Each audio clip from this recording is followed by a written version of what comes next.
Hey everyone, CerebralTackle back with you again here today. Thank you so much for being here with me.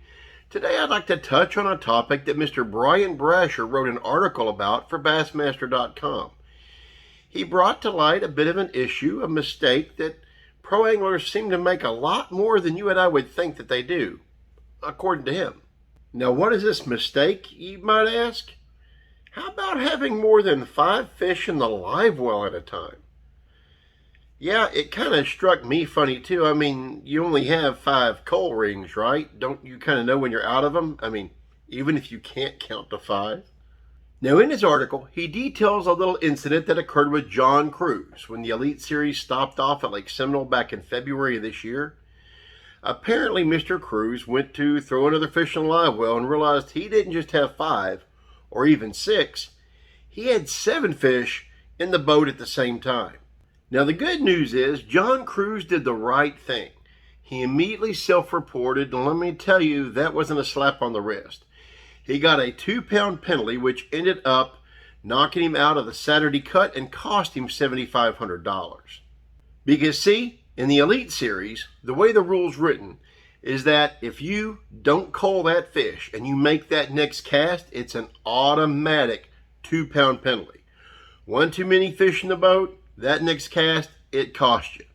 Which, that's not a bad thing. I kind of personally wish it was stronger, but you guys know me. I'm a real stickler for the rules. But what really blew my mind is how Mr. Brasher actually thought this is even a more common mistake than you and I would think.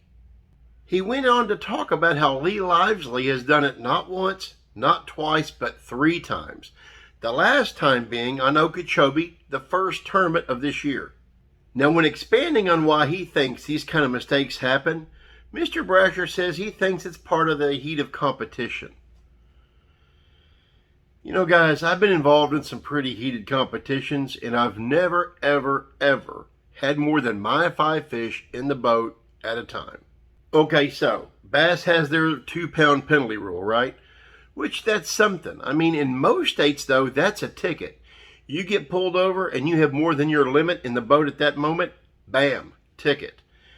Well, then again, I guess we all know how Bass feels about tickets, right?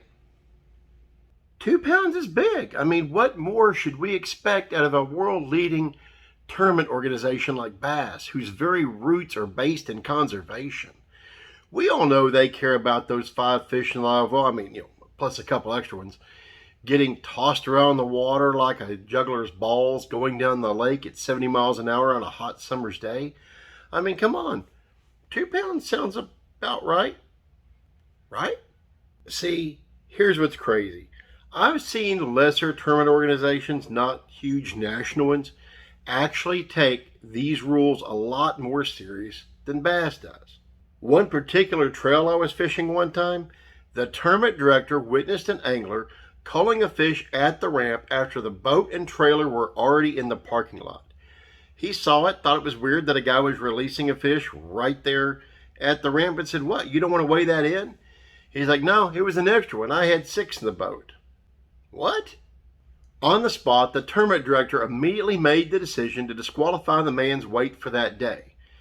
It was day 2 of a 2-day tournament, and yeah, it hurt, but it could have been a lot worse, because he would have got DQ'd for the whole day had he received a ticket on the water from either the Lake Patrol or the local game warden. Because he was 1 fish over his limit, they would have confiscated his gear, written him the ticket, and snatched him up. To the guy's credit, I don't think he's a bad guy. Okay, he actually ended up taking on the nickname of 6 Fish Kev for a very long time. Gave himself the nickname, so he was a good sport about it. I'll tell you one thing he didn't do. He never brought 6 fish into the freaking weigh-in again. But that's just it. In all my years of running tournaments, that's the only time I ever saw that infraction. Seriously, it didn't happen that much. So for this gentleman who wrote this article to say that he thinks it happens a lot at the highest levels of professional fishing, that's startling. I mean, if you're going to be playing with the big boys, play with the big boys and get it right. Prove that you deserve to be there. The simple things, come on, you should be able to count to 5. Then again, can we really consider it the highest levels of professional fishing? We've got guys jumping concrete dams, fishing multiple tournaments without a fishing license, and now folks keeping a couple extra fish around the live well till they finally figure out that they have a couple of less cull strips. You know, it's starting to seem less like the highest levels of pro fishing and more like the amateur hour. Now, let's not forget, there's a couple of guys whose wallets have actually been affected by this.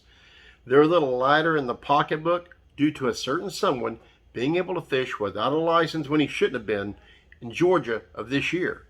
One guy was affected to the tune of $7,500, the other to the tune of $2,500.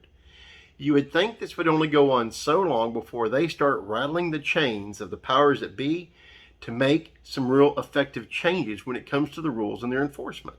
Now I know I'm really going to catch some crap from a few of you guys on this, but I'm sorry.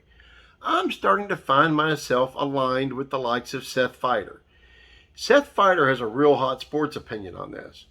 Seth likes to say that, you know what, he thinks if bass started handing out more DQs and started really kicking people in the groin, that a lot of this would happen a lot less. And you know what, he's right. It's when these guys feel like, hey, I'm at the top of my game, I'm an elite series angler, I'm entitled to fish without a license or jump pond dams or be stupid on the water, no one can touch me, that's when you get this kind of mentality. And bass is apparently kind of protecting their own. They really need to get in there and put the hammer down on these guys. So, sethfeider, I agree with you, man. If you're seeing this, thumbs up to you, and I invite you on the show. Love to have you. Because you know what? When you enforce the rules right and you start slapping people around with some disqualifications, it gets it through to them. They don't want to lose that livelihood. Maybe they'll pay a little bit more attention to the rules and a little bit less attention to the minutia of what's going on around them. We want them to compete. We want it to be good, hearty competition, yes. But they can't be getting away with these wildlife violations that you and I, if we were caught on the water, we wouldn't get a pass on. What makes them any different? So anyway, there's that little opinion. So, with all that said, I'll get off my soapbox now. I want to thank each and every single one of you for being here and watching today. I appreciate every one of you.